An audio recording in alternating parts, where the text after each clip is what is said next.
Eu vou recapitular o que a gente conversou na aula passada, certo? Para a gente dar continuidade, né? Então, a gente contextualiza o que a gente está conversando e, em seguida, dá continuidade para dar sequência nas nossas aulas. Então, a gente começou com o conceito de execução penal, é um conceito, inclusive, que eu apontei duas discordâncias em relação ao conceito. Então, a gente viu que seria a fase do processo penal em que se faz valer o comando contido na sentença condenatória penal.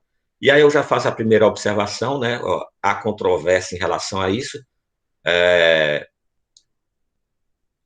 A execução penal não faz valer apenas a sentença condenatória, então a sentença absolutória imprópria também é feita valer, né? Se faz valer com a execução penal, pois a sentença absolutória imprópria, o juiz impõe medida de segurança, e medida de segurança sanção penal também está contida dentro da fase de execução penal. Também o discordo que seja fase da execução penal, certo? Pois se há o trânsito em julgado do processo, o processo já findou. E como a gente vai ver mais na frente, o direito da execução penal, ou direito penitenciário, é direito autônomo, não faz parte nem do direito penal, nem faz parte do direito processual penal. E aí ela torna efetiva, né, a pena privativa de liberdade, restritiva de direitos ou pecuniária, no que se refere à sentença penal condenatória. Porque no que se refere à sentença penal absolutória imprópria, certo? Ela impõe a medida de segurança.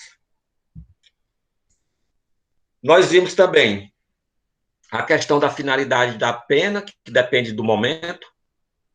Então, nós temos vários momentos, pessoal, que a gente pode aplicar princípios e a gente pode verificar a finalidade da pena, certo? Então, desde o momento em que o legislador, certo, determina que uma certa conduta vai ser criminalizada, ou seja, a criação de um tipo penal, ele combina ou seja, cria uma sanção para quem desobedece à norma. Então, nesse momento, a finalidade da pena é prevenção geral, é para que a sociedade inteira, certo? Não só aquele que vai delinquir, mas toda a sociedade saiba que, se descumprir a norma, se descumprir a regra, sofrerá aquela sanção que é prevista abstratamente na hora que o legislador elabora a norma. E aí, em um outro momento, a norma já tem vigência e validade e alguém descumpre a norma. Nesse caso, nós temos a aplicação da pena. A pena é concretizada. A finalidade, nesse momento, é a prevenção especial. Então, visa especificamente aquela pessoa que descumpriu a norma. E aí a gente viu, pessoal, que além da questão da prevenção, o próprio artigo 59, que são aquelas circunstâncias judiciais que são aplicadas na primeira fase de dosimetria da pena, que está no artigo 59, na parte final, o Código Penal prevê a questão da retribuição do mal, né? Então, o artigo 59, a gente viu que lá na parte final, ele traz que seja necessário e suficiente para reprovação e prevenção. Então, a prevenção, no caso aqui do artigo 59, está se referindo à prevenção especial, porque é na hora da aplicação da pena, é na hora da concretização. Então, visa quem desobedeceu a norma. E aí vem expressamente a questão da reprovação no sentido de retribuição de um mal com outro mal, ou seja, violou a norma e, no caso de penas, vai ser aplicado como retribuição a esse mal, ou a pena privativa de liberdade, ou a restritiva de direito, ou a pena pecuniária, conforme o caso, certo?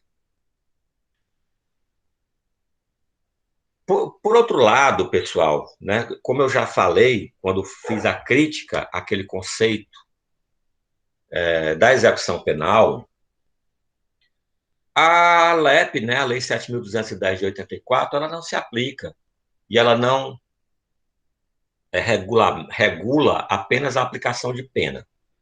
Nós temos a pena como uma espécie de sanção penal e temos a medida de segurança também como espécie de sanção penal. Então, nós temos como finalidade distinta a aplicação da medida de segurança. Isso porque os pressupostos da medida de segurança são totalmente diferentes dos pressupostos da pena, né? Então, a finalidade da medida de segurança é prevenir o cometimento de novos delitos, então, há uma prevenção, e garantir a cura do autor do fato havido como infração penal. Pois, nessa hipótese, pessoal, não se trata aqui, e aí é pressuposto para a aplicação da pena a culpabilidade, e quando se fala em medida de segurança, na pessoa inimputável, não se fala em culpabilidade, não se afere isso, mas na periculosidade do agente. A gente viu ainda que o artigo 1º da execução penal traz esse objetivo da lei, né? Então, o artigo 1º da LEP traz que a execução penal tem por objetivo efetivar as disposições da sentença ou decisões criminais e proporcionar condições para a harmônica integração social do condenado e internado. Só uma observação, pessoal, quando se fala de sentenças e decisões criminais, a lei de execução penal ela não é aplicada apenas o preso definitivo, certo? O preso provisório, certo? Aquele que está cumprindo uma prisão cautelar, por exemplo, uma preventiva, o que regula também essa prisão é a LEP. Então, por isso que, logo no artigo 1º aí, nós temos sentenças e decisões criminais, certo? Então, se há uma decisão em determinar uma prisão preventiva, a partir desse momento, essa prisão preventiva, que não é uma prisão definitiva, ela passa a ser regulada pela LEP também. A gente viu ainda a súmula 611 do STF, que trata que transitada em julgado a sentença condenatória, compete ao juiz da execução a aplicação da lei mais benigna. Isso baseado na questão da prevenção especial, da retribuição e ressocialização do condenado. Essa questão da aplicação da lei penal mais benigna, e a gente vai ver quando tiver nos aspectos práticos, né, tratando das medidas judiciais da LEP, a gente vai ver como é que isso funciona, como é que é um pedido desse. Né? Por exemplo, se não só a aplicação da lei mais benigna, mas também a aplicação de entendimento jurisprudencial mais benigno, certo? Então, por exemplo, se uma pessoa está cumprindo... Exemplo agora recente, certo? Vamos lá. Até 23 de janeiro de 2020, para haver progressão de regime do fechado para o semiaberto e do semiaberto para o aberto, havia uma necessidade do requisito objetivo, que era o cumprimento de 1/6 da pena. Mudou, né? Eu acho que eu comentei isso com vocês, que tem 7 ou 8 frações agora que, a depender do como o crime é praticado, e a depender do crime ou da reincidência, essa fração é diferente. E a primeira fração é 16%. Se vocês observarem e fizerem um cálculo, 16% é menos do que 1/6. É um pouquinho menos. Certo? É uma fraçãozinha menor. Ora, mas para quem está cumprindo pena, né, um dia faz diferença. Então, compete, né, ao juiz da execução, ao invés de tratar para aquelas pessoas que praticam crime sem violência ou grave ameaça e que não são reincidentes, a progressão ela é antecipada um pouquinho. Ao invés de ser um sexto, passa a ser 16%. Então, esse é um exemplo de aplicação de lei mais benigna, né, que, obviamente, interfere nesse aspecto de prevenção, retribuição e ressocialização, certo? Outra coisa que a gente viu ao analisar essa pena, desculpa, essa súmula 611 do STF, foi a questão da natureza jurídica da execução penal. Então, a natureza jurídica da execução penal é predominantemente jurisdicional, ou seja, é uma atividade de natureza mista, porque nós temos decisões que são tomadas pelo diretor do estabelecimento prisional, e aí nós temos exemplos, então, horário de visita, questão de banho de sol, certo? Então, é tudo da competência da autoridade administrativa, mas que pode ser levada ao conhecimento do juiz quando o apenado sofre, né, prejuízo nas decisões da autoridade administrativa. Então, a decisão administrativa, o recurso, né, é um incidente na execução que é para o juiz da execução. E o recurso de decisões do juiz da execução é ao tribunal, ou ao Tribunal de Justiça Estadual, ou aos TRFs, a depender se o estabelecimento prisional ele é estadual ou federal. E eu acho, salvo engano, aí vocês me confirmem se essa for a realidade, que a gente parou aqui, né? A gente ia começar a falar de princípios e eu interrompi para a gente não estar cortando, né, o conteúdo. Então vamos lá. Primeiro, falar de princípios. Basicamente, os princípios que se aplicam à execução penal são os mesmos que se aplicam ao processo penal e ao direito penal, certo? O primeiro deles é a dignidade da pessoa humana. Obviamente, pelos números que nós já comentamos rapidamente no nosso encontro anterior, esse princípio é algo extremamente, vamos dizer assim, formal, né? Não passa, né, como diria La Salle, de uma mera folha de papel. Isso é reconhecido, pessoal, inclusive pelo STF, né? O STF, na arguição de descumprimento de preceito fundamental número 347, ele considera o nosso sistema prisional em estado de coisas inconstitucional. Então, é isso que traz esse julgado dessa DPF. Então, ele traz orientação aos juízes e tribunais, aos juízes e à própria União. Obviamente, né, que como isso não é vinculante, né, a União não se preocupa muito em cumprir. Né, não é uma política pública que promova, né, por exemplo, que vai, por exemplo, fazer com que um político seja reeleito, ele defender esse tipo de bandeira, né? Então, a ADPF 347 traz como recomendação aos juízes e tribunais que, observados os artigos 9.3 do Pacto dos Direitos Civis e Políticos e 7.5 da Convenção Interamericana de Direitos Humanos, e realizem até 90 dias audiências de custódia, viabilizando o comparecimento do preso perante a autoridade judiciária no prazo máximo de 24 horas contados do momento da prisão.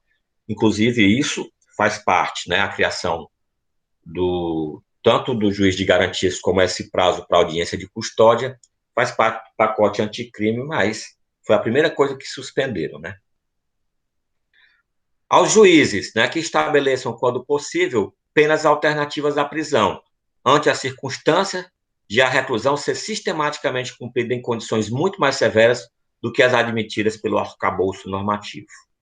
Então, é o reconhecimento do STF que nós temos um judiciário e um Ministério Público extremamente punitivista e que não analisam, por exemplo, as hipóteses do artigo 319 do CPP antes de aplicar uma restrição de liberdade.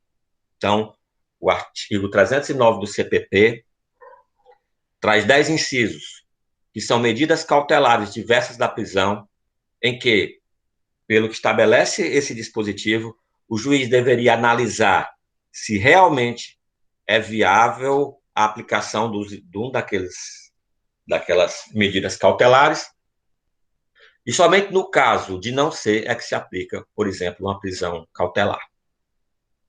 No caso da audiência de custódia, é para verificar se, né, aquele preso em flagrante, certo?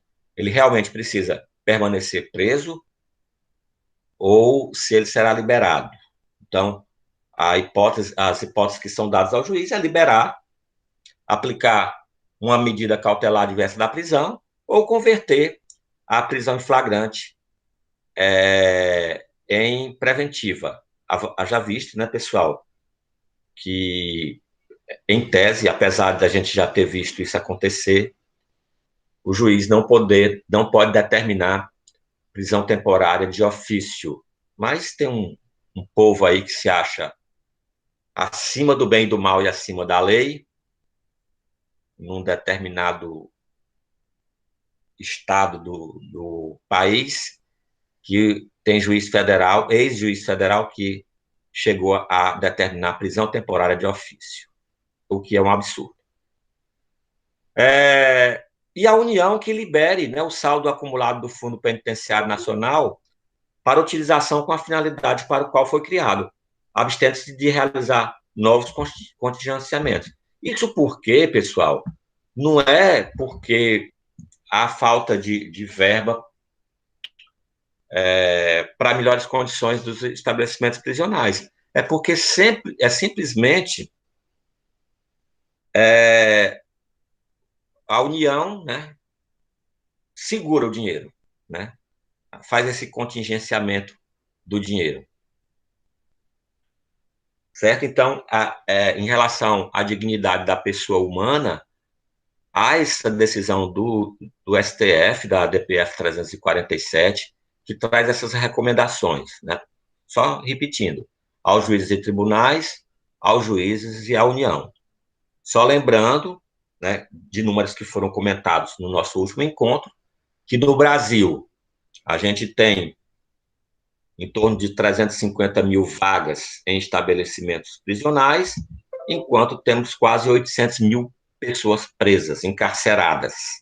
E aí, pessoas, né, ainda têm a brilhante ideia de rasgar o artigo 5º da Constituição, no que fala de culpabilidade, e ignorar o artigo 283 do Código de Processo Penal e querer encarcerar em segunda instância. Onde é que vai botar esse povo? Me digam aí, certo? Se nós já temos quase 3 vezes o número de pessoas presas do número de vagas. Isso sem falar, que eu também cheguei a comentar na aula passada, que o estado do Ceará é um dos estados que mais encarcera cautelarmente, né? Nós temos, na última vez que eu olhei, e esses dados, pessoal, são de fácil acesso, certo? Se você acessar o site do CNJ, certo? Tem todos esses dados por estado. Então, a última vez que eu olhei, o estado do Ceará tinha 62% da população carcerária sem condenação. Então, de cada 100 presos, 62 estão lá, né, nesse depósito de seres humanos altamente precário, sem que haja sequer condenação. Inclusive, nesses mutirões que há, mutirão carcerário feito pela Defensoria Pública, vez por outra se descobre situações extremamente graves, como, por exemplo, de pessoas que já cumpriram pena. Isso aconteceu no estado do Ceará. Em um dos mutirões carcerários, foi descoberto uma pessoa, inclusive, que era deficiente físico, que já tinha cumprido a pena, sei lá, 5, 10 anos e ainda continuava lá. Eu deixo para vocês, né, esse link aí, né, do STF, que vai para esse conteúdo mais completo, certo, desse julgado da ADPF, né? Então, vocês depois, eu extraí apenas o que é mais importante, né, o que é a recomendação para juízes, para tribunais e para a União, e aí vocês dão uma olhada. Esse material já está disponível para vocês, é só clicar no link que ele direciona vocês para o, o site do STF, né? E aí é só para a gente ter uma pequena noção de como é a situação carcerária, certo, do nosso país. O que é considerado a situação de coisas inconstitucionais e o que é a falta de respeito ao cumprimento desse princípio da dignidade humana, pois, e até mesmo aos objetivos da execução penal, pois não se concebe que alguém que é mantido nessa situação, que fica cada vez mais afastado da condição de ser humano, possa ser socializado. Eu gosto muito de repetir um depoimento de um ex-aluno dessa disciplina, já está com alguns anos, que ele era policial militar. Ele era, não, ele ainda deve ser, a não ser que ele tenha deixado para seguir outra carreira. E ele dizia o seguinte: professor, um exemplo bom de socialização e do ser humano que é mantido nessa condição, você pode dar quando você cria um cachorro. Né? Se você cria um cachorro convivendo com você, com pessoas, né? Ele é um animal que vai se socializar. Mas se você cria um cachorro preso numa jaula, certo? A primeira coisa que ele vai fazer quando você abre a jaula é lhe atacar. Então, se o ser humano ele é afastado da sua condição de ser humano, ele não pode sair melhor do que entrou, não, né? Na verdade, essa situação é muito provável, obviamente, toda regra tem exceção de que a pessoa saia piorada, né?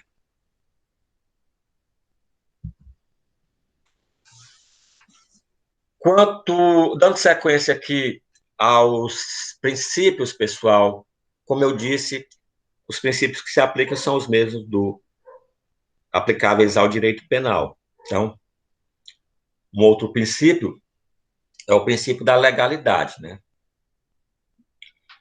E a gente vê isso no próprio artigo 2º e 3º da LEP, né? Então, o artigo 2º da LEP diz que a jurisdição penal dos juízes ou tribunais de justiça ordinária em todo o território nacional será exercida no processo de execução na conformidade dessa lei e do Código de Processo Penal. E o terceiro, ao condenado e ao internado serão assegurados todos os direitos não atingidos pela sentença ou pela lei. Então, vamos lá. No artigo 2º diz claramente, né, que o que rege a execução penal é a LEP, né, e o Código de Processo Penal no que couber. E o terceiro, que serão assegurados todos os direitos não atingidos pela sentença ou pela lei. Vejam só.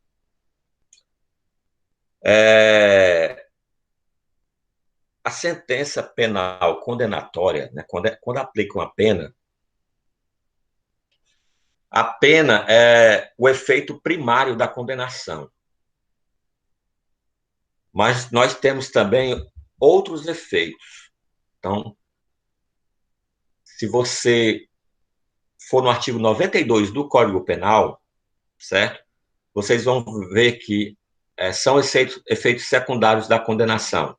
Aí tem lá 3 hipóteses, que é a perda do poder familiar, né, quando há prática de crime doloso contra filho, perda de função ou cargo público e perda de direito de veículo automotor. Além de outros, pessoal, como, por exemplo, os direitos políticos.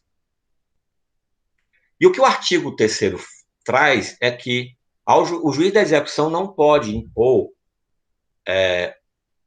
restrições de outros direitos, a não ser aqueles que estão presentes na sentença condenatória ou na lei. Na lei, por exemplo, a questão de perder direitos políticos quando a condenação transita em julgado, certo?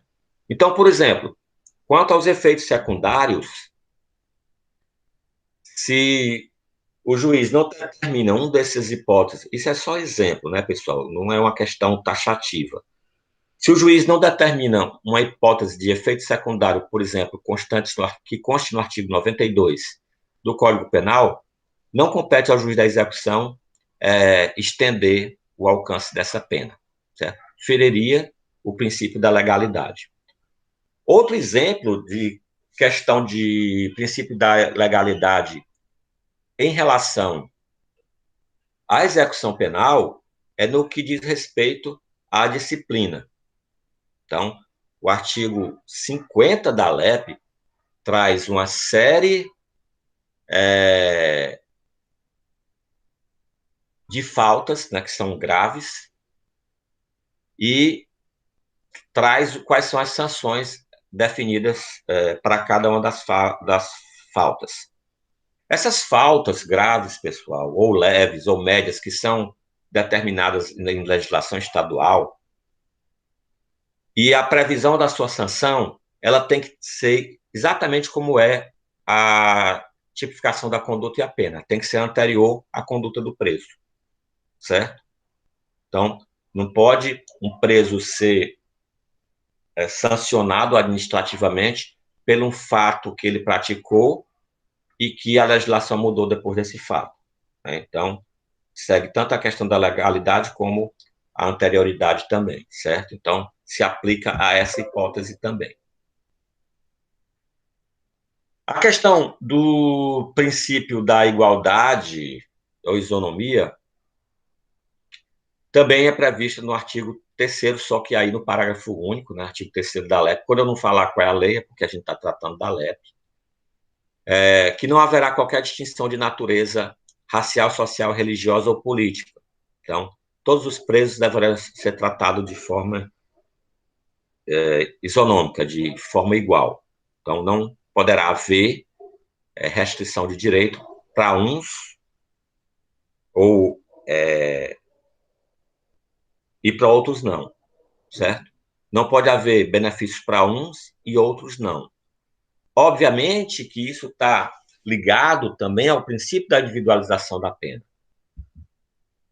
Então, quando eu falo que não pode haver restrição de direito a uns e outros não, é óbvio que aquele que praticou sanção penal, ou, desculpe, sanção não, uma falta disciplinar, isso não quer dizer que todo mundo vai receber a sanção porque um praticou. Não. Somente aquele que praticou a falta disciplinar vai receber a sanção. Por quê? Isso aí é porque está ligado à questão da individualização da pena. Isso não quer dizer também, em relação a benefícios, que um preso que recebe uma regalia, né, e isso é previsto também na lei de execução penal, essa regalia tem que se estender a todos. Não, porque também isso tem que respeitar a questão da individualização da pena. Porque um preso pode ter um comportamento ideal e outro preso pode ter um mau comportamento.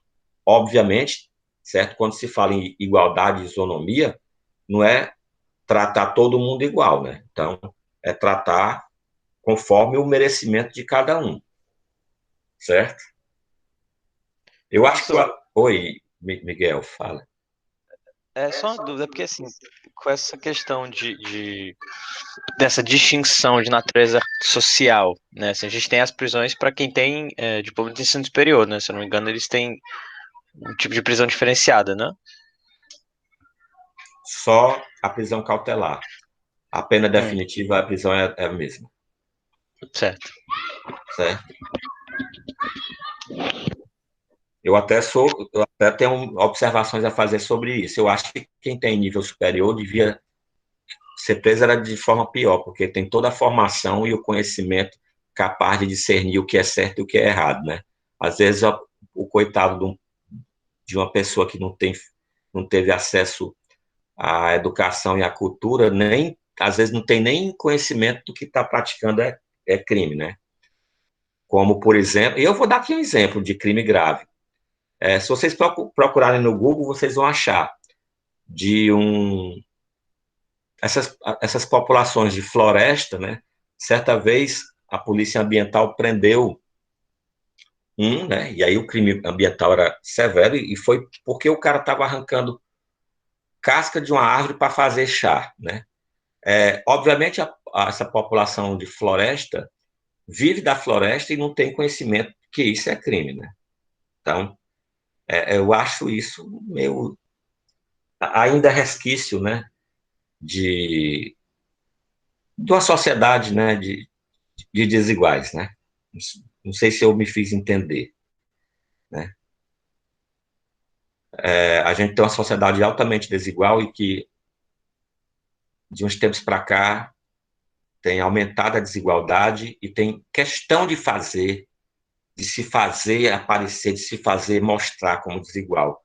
Não tem um dia que a gente não veja a notícia de quem alguém destratou um entregador de iFood ou um desembargador destratou um guarda municipal ou sempre fazendo a questão, né, de fazer, de mostrar para ele que há um abismo social que para ele é intransponível e não chegue perto de mim, né?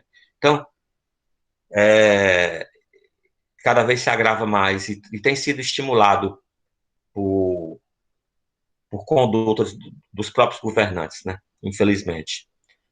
Eu acho que eu saí um pouco do tema, né? Eu divaguei, né? Mas vamos voltar. Tranquilo? Quanto ao princípio da individualização da pena, pessoal, ele perpassa também é, várias fases. Então, o princípio da individualização da pena, ele tem que estar presente desde o momento legislativo também. Então, vocês, né, já fizeram direito penal um, 2, 3, né? 4, alguns, né, já que 4 é optativa. E vocês percebem que sempre a combinação de pena é uma faixa, né, de pena. Nunca é. Nós não temos, por exemplo, um crime que é assim: matar alguém, pena 10 anos. Né? Nós temos assim: matar alguém, pena, reclusão de 6 a 20 anos. Certo? E por que isso? Isso é a presença do princípio da individualização da pena no momento legislativo. O legislador não poderia ser taxativo na pena, porque violaria uma garantia constitucional, que é esse princípio da individualização da pena. Então, quando o legislador elabora a norma, ele respeita esse princípio, ele deve respeitar. Não só no Código Penal, mas no Código de Processo Penal e nas leis que trazem tipos penais incriminadores ou procedimentos processuais. E eu vou dar um exemplo. Logo quando foi editada a Lei de Crimes Hediondos, a Lei 8.072/90, ela dizia o seguinte, que aqueles crimes que eram considerados hediondos, ou seja, o que é previsto no artigo 1º da Lei 8.072, certo? Seriam cumpridos integralmente em regime fechado. O que houve? Entraram com uma ação de inconstitucionalidade da norma, por quê? Porque a aplicação de um regime prisional único para todos fere o princípio da individualização da pena.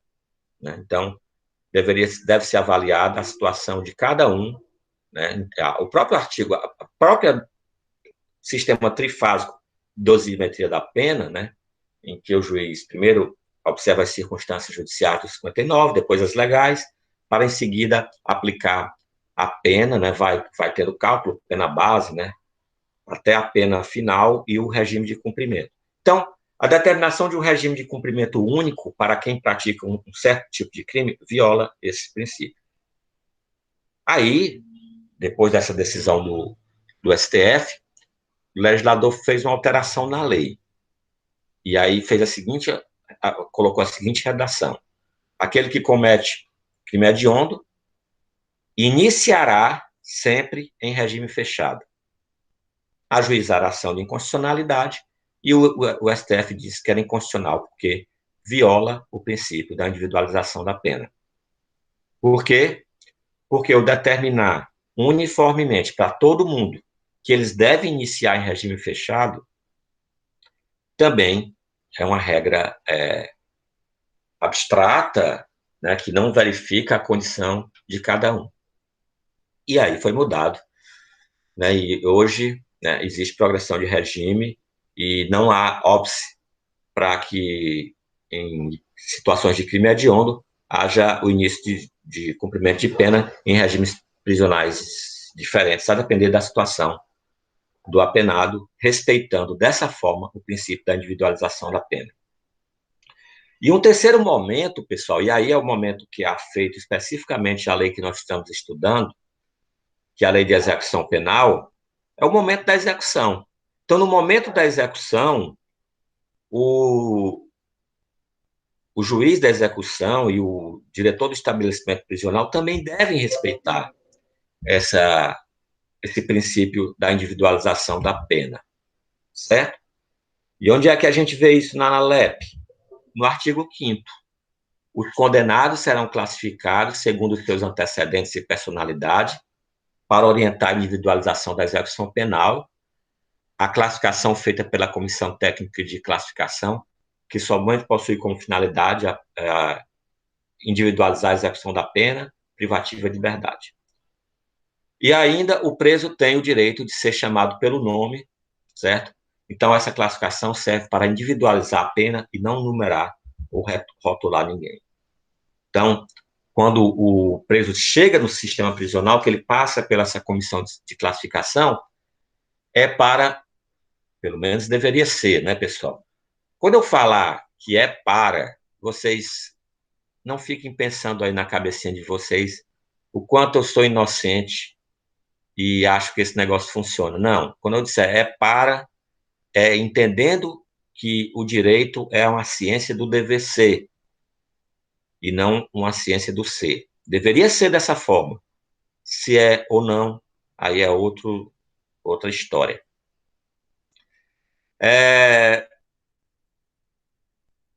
Isso vocês estudaram lá em Teoria Geral do Direito, né?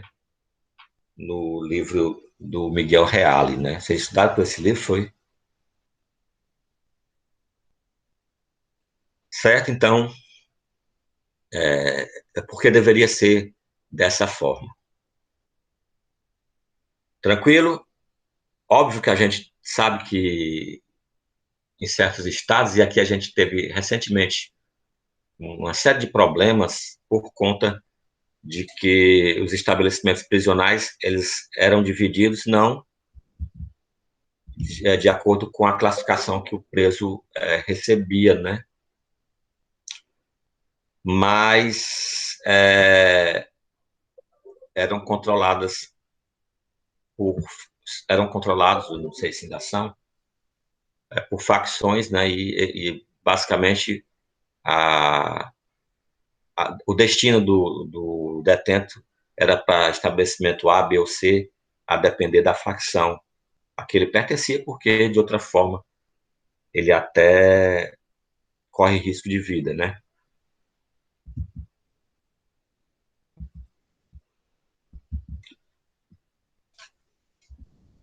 Acerca ainda da individualização da pena, e isso foge um pouco da individualização, mas da própria identificação do preso,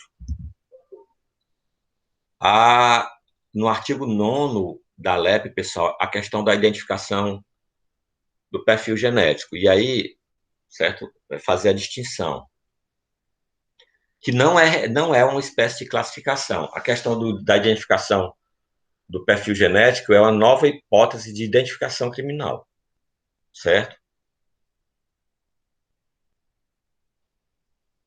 Há controvérsias sobre a Constituição, aliás, a constitucionalidade ou não desse dispositivo, haja vista a questão da obrigatoriedade do fornecimento de material genético. Mas esse dispositivo, pessoal, foi um dos dispositivos que foi alterado pelo pacote anticrime. Deixa eu só abrir aqui a LEP, só um segundinho, para a gente ver como é a redação desse dispositivo, certo? Artigo 9º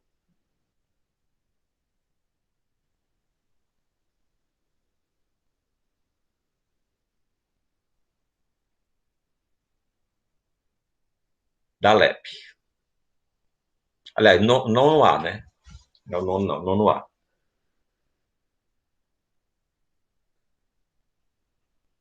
E ele tem um cuidado, porque tem um dos parágrafos, que é o parágrafo 1º A, que ele foi inserido pelo pacote anticrime, certo, pessoal?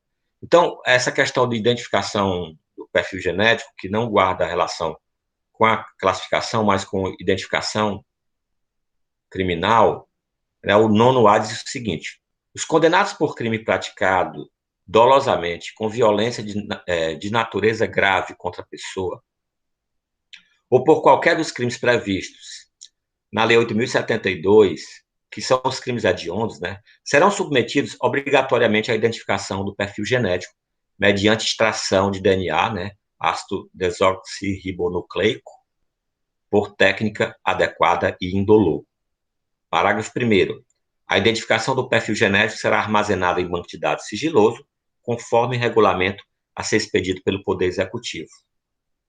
Primeiro A. A regulamentação deverá fazer constar garantias mínimas de proteção de dados genéticos, observadas as melhores práticas de genética forense. Esse que eu acabei de ler, que foi inserido aí pelo pacote anticrime. A autoridade policial, federal ou estadual, poderá requerer ao juiz competente, no caso de inquérito instaurado, o acesso ao banco de dados de identificação de perfil genético. Vejam só, isso é muito importante por conta do sigilo, né? Então, não para o acesso a esse banco de dados de perfil genético, tem que ter expressa autorização judicial. Não qualquer pessoa que vai lá e... Qualquer pessoa ou qualquer autoridade, né? Que possa acessar. Quando eu digo qualquer pessoa, é qualquer autoridade. E aí vem em seguida, deve ser viabilizado ao titular de dados genéticos o acesso aos seus dados constantes nos bancos de perfis genéticos, bem como a todos os documentos da cadeia de custódia que gerou esse dado, de maneira que possa ser contraditado por defesa. Isso também, o parágrafo 3º, incluído pelo pacote anticrime, que estabelece essa cadeia de custódia no Código de Processo Penal, né? Cadeia de custódia de material probatório, né? E o parágrafo 4º traz o condenado pelos crimes previstos no caput desse artigo, que não tiver sido submetido à identificação do perfil genético por ocasião do ingresso no estabelecimento prisional, deverá ser submetido ao procedimento durante o cumprimento da pena. Também inserido aí pelo pacote anticrime. E o parágrafo 8º constitui falta grave a recusa do condenado em submeter-se ao procedimento de identificação do perfil genético. Isso quer dizer o seguinte, pessoal, quando se diz que é obrigado, não quer dizer que vão pegar a pessoa à força, não, né? Certo?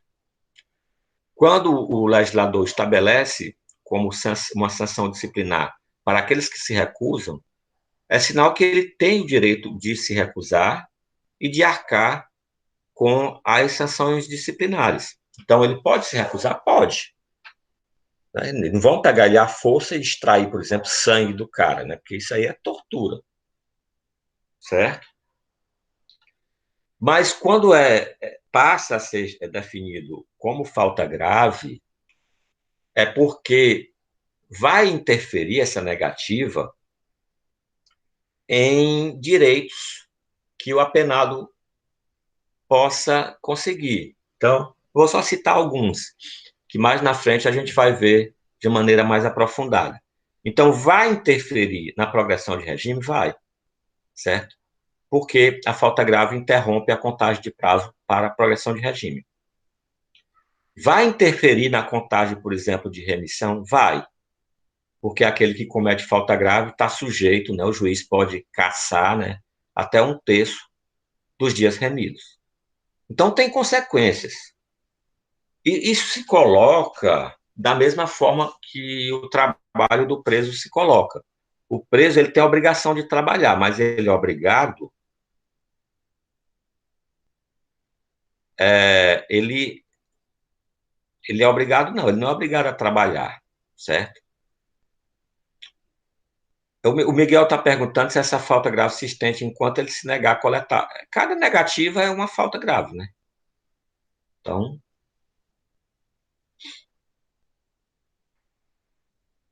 ele vai ter como consequências o cumprimento. Não, não que vá agravar a sua pena. Nenhuma falta grave tem o condão de aumentar a pena, né? Ela vai refletir em, em procedimentos, né? Em direitos que podem ser conseguidos durante o cumprimento da pena, certo? Então, exemplo de falta grave que muita gente acha que vai aumentar a pena, a fuga, né? A fuga, vocês estudaram em Direito Penal 3 nos crimes contra a administração da justiça, que ela só é crime se for cometida com violência à pessoa, né? Que é o crime de evasão mediante violência à pessoa. Se o cara foge simplesmente porque a porta estava aberta e ele, né? E como dizem, né? É um direito dele de procurar fugir. Quem está preso quer sair, né? Estará praticando uma falta grave, mas não estará praticando um novo crime que terá como consequência o aumento de sua pena. Terá aumento de sua pena, no caso da fuga, apenas se houver violência contra a pessoa após a condenação transitada em julgado pelo crime de evasão de preso mediante violência contra a pessoa. Da mesma forma, essa questão do, da identificação, né, de perfil genético.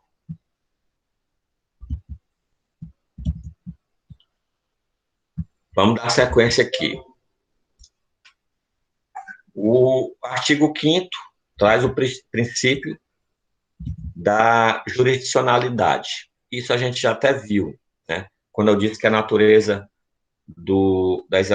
da execução penal é essencialmente jurisdicional, certo? Então, a atividade ela é mista, né? Mas tem na sua essência essa jurisdicionalidade. Como eu disse, há determinadas decisões que são tomadas pela atividade, pela direção do estabelecimento prisional, ou seja, são decisões meramente administrativas, mas que podem ser revistas pelo juiz da execução, assim como as decisões do juiz da execução poderão ser revistas pelo tribunal por meio do recurso de agravo em execução.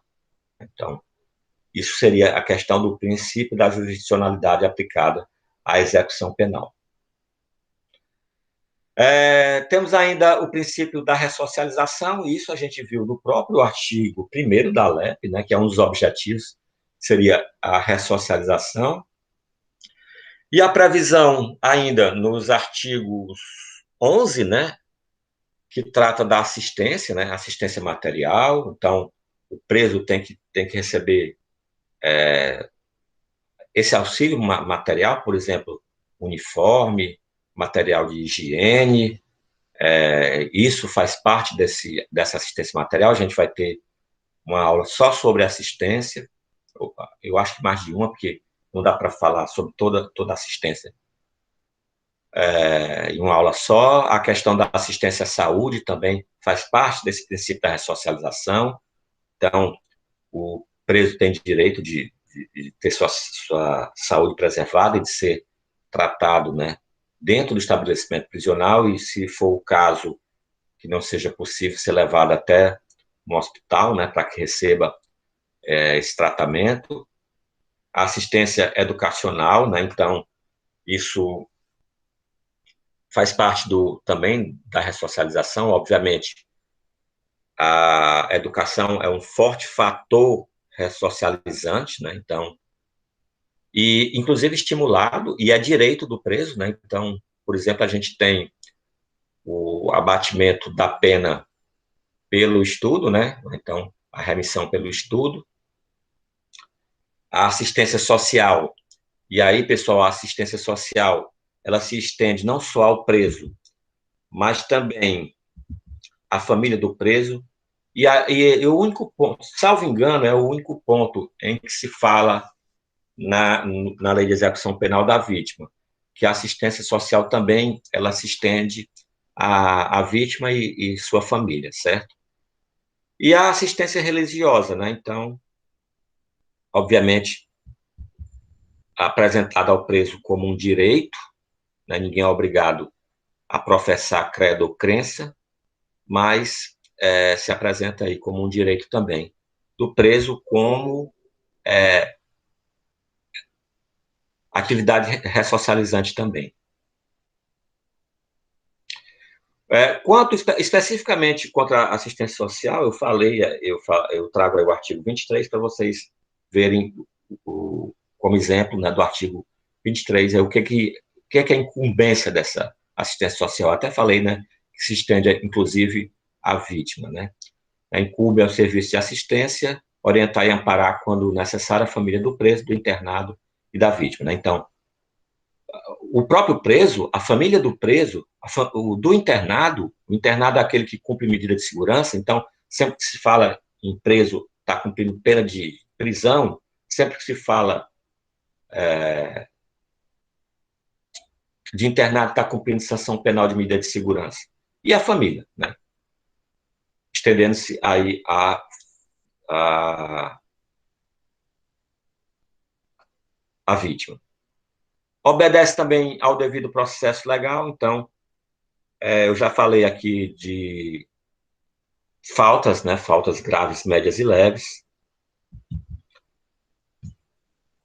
Então, para que haja a aplicação de uma falta, deve haver um procedimento com contraditória e ampla defesa. Então, não é simplesmente o diretor do estabelecimento, a revelia do preso, aplicar a sanção. Deve ser instaurado um processo administrativo em que o preso vai ter direito a se defender, né? Deve ser obedecido, né? Dentro aí da devido processo legal, tanto o contraditório quanto a ampla defesa. E o princípio da humanidade ou humanização das penas, né? Então, o próprio artigo 5º da Constituição Federal, né, pessoal, traz aquilo que é vedado, né? Então, por exemplo, é vedado castigos corporais, penas de natureza perpétua, né? Então, deve ser humanizado.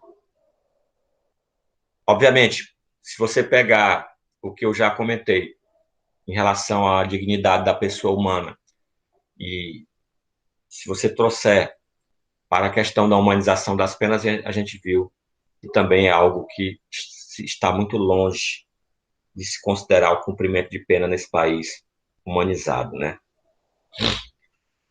Tem eu falei agora há pouco, né, que eu tinha um aluno que era policial militar, que dava o exemplo do cão, né, do cachorro preso e solto.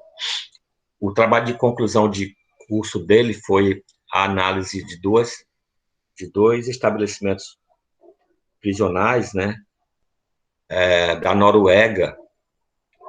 Olha só onde é que o cara foi buscar, na Noruega, né, em comparação ao que há aqui no Brasil. E é bem interessante, curioso, depois vocês procurem, que um deles funciona numa ilha, né? E a ilha é administrada pelos próprios presos. E eles fazem a exploração econômica da ilha com turismo, né? Eles têm barcos que vão buscar os turismos. Sara, já já eu te respondo, tá? Só um minuto. É, eles têm barcos que vão buscar turistas, levam, tem locais onde hospedar os turistas. Então, os próprios presos fazem a exploração econômica e o autossustento da, da prisão deles, né? Eles não podem sair da ilha e ir embora, né? Porque eles estariam violando a pena, né? Que é submetida a eles.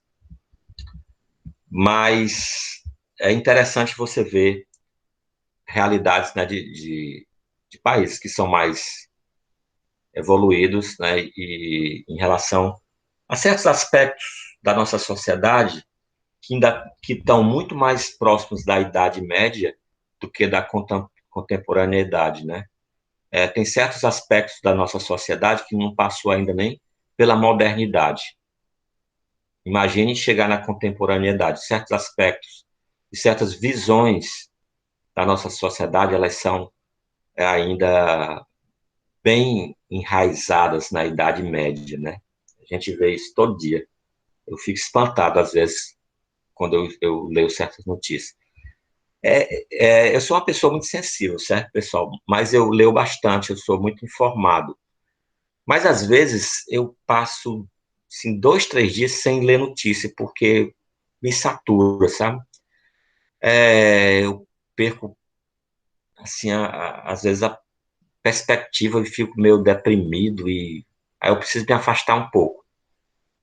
Aí depois eu volto, né? Eu vejo que não tem jeito mesmo. Eu não consigo me alienar muito tempo, não. Mas eu já estou devagando, vou voltar. Beatriz, é verdade. A gente está numa situação que está horrível, né? Cada, a gente chega, vê uma notícia e diz, pronto, chegamos no fundo do poço. Não pode piorar. Aí, quando é no outro dia, sem nenhuma surpresa, né? Aparece uma coisa pior. É impressionante. Já nem surpreende mais, né? Quando a gente vê algo que parece que chegou no 10º alçapão do fundo do poço, pode esperar, no outro dia alguém vai abrir mais um. Vamos lá para a pergunta da Sara. Professor, nesse processo administrativo para exercer o contraditório, precisa de advogado? E qual seria a peça processual se precisar? Sara, depende, certo? Existem certos procedimentos que podem ser movimentados pelo próprio preso, pela família do preso, pela Defensoria Pública, pelo Ministério Público, pelo Conselho Penitenciário, pelo Conselho Comunitário. A gente, quando for ver os órgãos da execução penal, a gente vai ver mais, com mais atenção quem é legitimado para isso, certo? Mas não necessariamente ele precisa de advogado, certo? Ele pode se defender, certo? E quanto à peça processual, depende, né? Depende do incidente que é suscitado. Então, por exemplo, se ele sofre um abuso na execução da pena, ele vai suscitar uma peça chamada incidente. Deixa eu ver se eu lembro como é o nome, porque uma hora dessa, na quinta-feira, eu já não tenho mais memória, eu tenho somente uma vaga lembrança. É desvio na execução, certo? Então, ele vai entrar com um incidente de desvio na execução. Então, cada situação recebe o nome da situação. Por exemplo, ele vai pedir para que seja computado dias remidos. Ele vai entrar com pedido de remissão de dias. Então, o nome da peça ela recebe o nome do próprio procedimento. Tranquilo? Não sei se eu respondi sua pergunta ou se eu lhe deixei mais ansiosa para saber.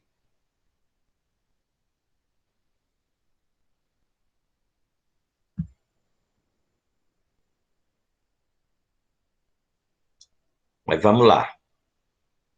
Então, Sara, podem ter vários legitimados, a depender do que vai se pedir, e o nome da peça depende do que se vai pedir também. Basicamente, o nome da peça é o nome do pedido. Nós vamos ver isso detalhadamente mais na frente, certo? Peça por peça e como seria o pedido a pedido, certo? Nós vamos ver exemplos. Vou dar um pequeno caso e como seria a solução. Um pequeno caso, como seria a solução, certo? Vamos lá, dar continuidade. Quanto à natureza jurídica, pessoal, eu já falei, né, que é primordialmente jurisdicional, então, e envolve ainda a atividade administrativa. Então, isso aqui eu já repeti várias vezes durante a nossa conversa, nesses 2 dias que a gente já está em contato.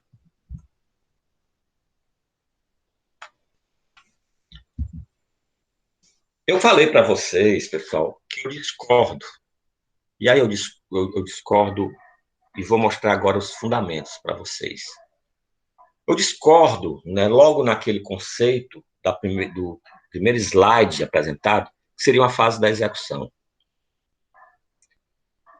E aí, os motivos, eu vou expor agora, né? Vou mostrar agora os motivos por que o direito da execução penal, ou como alguns chamam, o direito penitenciário, é um direito autônomo. Ele nem é direito processual, nem é direito penal. Certo? Primeiro fundamento é a própria exposição de motivos da Lei 7.210, da LEP. Certo? Que nos itens 9 e 12 trazem isso. Então, o item 9, na exposição de motivos, né? A exposição de motivos é aquilo em que aquela peça, né? Que o legislador explica o porquê da norma. Ele diz o seguinte: em nosso entendimento, pode-se denominar esse ramo do direito à execução penal, para a abrangência do conjunto de normas jurídicas relativas à execução das penas e das medidas de segurança. Certo?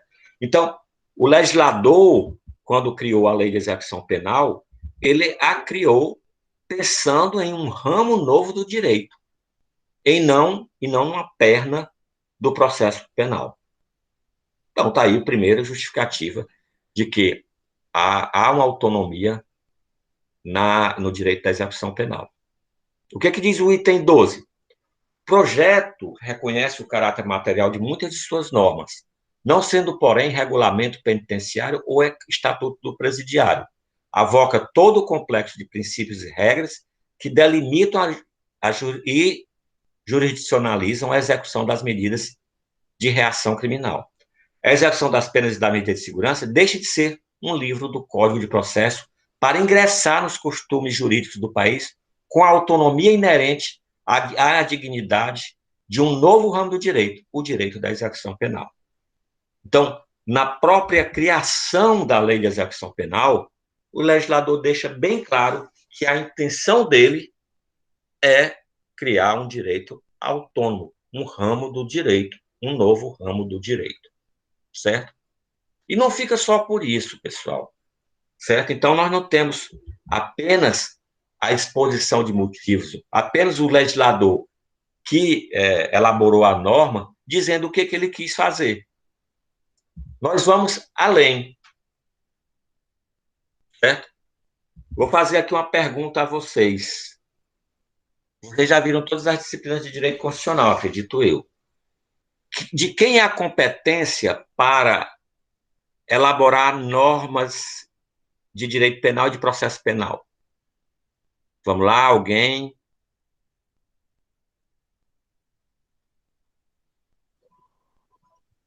Vamos lá, Miguel. A União? A União. Então, é privativo da União. Oi? Então, é privativo da União, pessoal, a elaboração de normas de direito penal e processo penal. Mas olha o que diz o artigo 24 da Constituição Federal. Compete à União, aos Estados e ao Distrito Federal legislar concorrentemente sobre direito tributário, financeiro, penitenciário, econômico e urbanístico. Então, o que o legislador chama de direito da execução penal, o Constituinte de 88 chamou de direito penitenciário. Você vê claramente que não é como eu disse agora há pouco, uma perna do processo penal. Ele é um direito autônomo. E aí, para finalizar, o terceiro argumento, certo? A execução penal tem estatuto autônomo. Então, a execução penal é regida pela Lei 7.210 de 1984 e não pelo Código de Processo Civil, certo?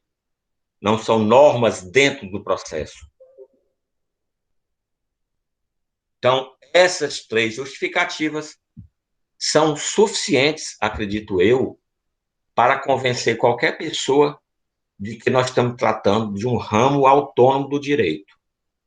O direito, quer chame de penitenciário, como o Constituinte chamou, quer chame de direito da execução penal, como o legislador de 1984 chamou. Aliás, né, pessoal, só uma curiosidade, a lei de execução penal, ela nasce junto com a reforma da parte geral do Código Penal, né, em 1984.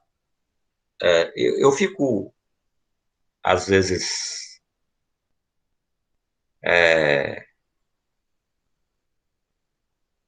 meio contrariado quando eu vejo as pessoas dizerem o seguinte: porque o nosso direito penal é muito antigo, ele é de 1941. Certo, né? Se ele não tivesse sofrido nenhuma alteração, seria, né? Acontece que toda a parte geral foi alterada em 1984. Então, pelo menos a parte geral, ela é de 1984, não é de 1941. E a LEP nasceu casada com a parte geral em 1984. Se vocês pegarem as leis, até tem o númerozinho bem próximozinho. E sem falar que várias normas foram sendo alteradas no decorrer dos anos, de 84 para cá, e de 41 para cá, né? Se nós pegarmos a própria parte geral do Código Penal, já sofreu alteração esse ano. Se nós pegarmos o artigo 75 do Código Penal, nós vamos ver que, desde de janeiro de 2020, né, o tempo máximo de cumprimento de pena deixa de ser 30 anos e passa a ser 40 anos. Então, nós não podemos afirmar que nossa legislação é da década de 40. Alguma coisa ainda resta de lá. E algumas coisas até com fundamento nas relações sociais da década de 40. Né? Isso é verdade, mas nós não podemos generalizar dessa forma. Por exemplo, até 2005, né, existia o crime de adultério, né, que punia criminalmente a infidelidade conjugal. Ora, isso, baseado na sociedade de 1940, talvez tivesse fundamento, né? Mas baseado na sociedade de 2020, não tem o menor fundamento. De 2005 já, né? Já foi tirado, né? Então, tem um aluno meu que eu comentei isso, eu dou aula de Direito Penal 3 e a gente está vendo crimes contra a família, acabou de ver os crimes contra a família, contra o casamento agora, e o adultério era o artigo 240 que foi revogado, né? E o aluno comentou já esse semestre, né? Professor, se ainda existisse isso, estava quase todo mundo preso. Né? Eu não sei se isso é verdade, mas é óbvio que as relações sociais, elas são mutantes, né, elas mudam, né? Então, e, obviamente, o que era para o legislador de 40 interesse do Estado, né, hoje em dia a gente não quer que se metam na vida da gente, né? Então, um, uma situação dessa é interesse meramente particular. Ninguém tem, o Estado não tem nada a ver com o chifre alheio, não é mesmo?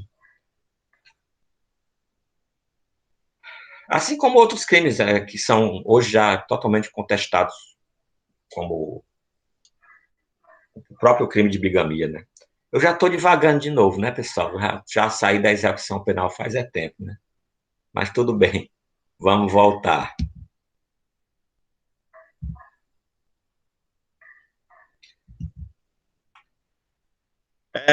Quanto à aplicação da lei penal, pessoal, eu já tinha também alertado a vocês que ela é aplicada também ao preso provisório, né? Então, nós temos a súmula 192 do STJ, que traz exatamente essa aplicação da lei da execução penal ao preso provisório. Então, a súmula 192 diz: compete aos juízes das execuções penais do Estado a execução das penas impostas às sentenciados pela Justiça Federal, Militar ou Eleitoral, quando recolhido a estabelecimento sujeito à jurisdição.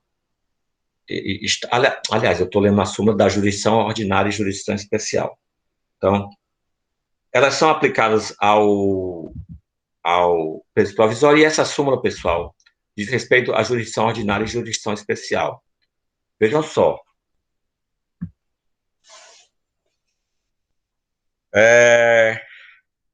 Vocês sabem que existem crimes que são de competências da Justiça Estadual e crimes que são de competência da Justiça Federal, certo? Isso vocês sabem. Então, vou dar um exemplo. Um crime de furto comum, um crime de roubo comum, um crime de homicídio comum, é da competência da Justiça Estadual. Existem crimes que são de competência da Justiça Federal, por exemplo, tráfico internacional de armas, de droga, falsificação de moeda, Justiça Federal.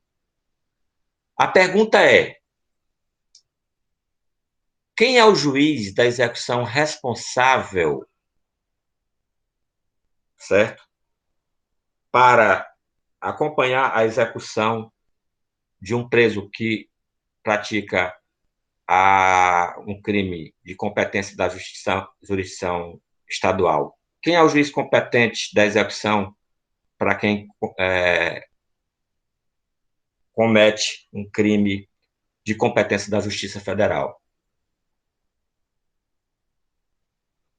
A resposta, pessoal, é o juiz competente, certo, corregedor daquele estabelecimento prisional. Então, mesmo que alguém seja julgado pela Justiça Federal ou pela Justiça Militar, mas se ele estiver preso num estabelecimento prisional estadual, certo, o juiz da execução será um juiz estadual. Assim, a mesma coisa. Mesmo que alguém seja condenado pela Justiça Estadual, se ele estiver num estabelecimento prisional federal, o juiz da execução dele será um juiz federal. Certo? Então, não tem a ver com o crime praticado, mas tem a ver com o estabelecimento prisional onde ele está detido. Isso é o que diz a súmula 192 do STJ.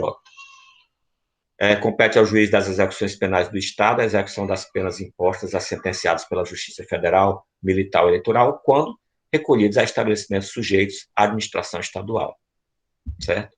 Vocês lembram que há pouco tempo, né, aqui no estado do Ceará, teve aqueles problemas em presídios, e vários líderes de facções foram levados para estabelecimentos prisionais federais. A partir desse momento, pessoal, o juiz da execução deles passa a ser juiz federal. Então, botem isso na cabeça. Não tem a ver com o crime praticado, mas tem a ver onde ele está detido. Tranquilo?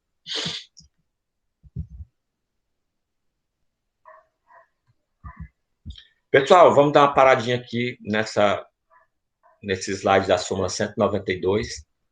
A gente continua da próxima aula, porque já faltam só 10 minutos para acabar a aula. E aí, digitem a matrícula de vocês, certo? Para registrar a frequência. Aí eu vou parar a gravação e vocês podem falar comigo o que quiserem, inclusive nada.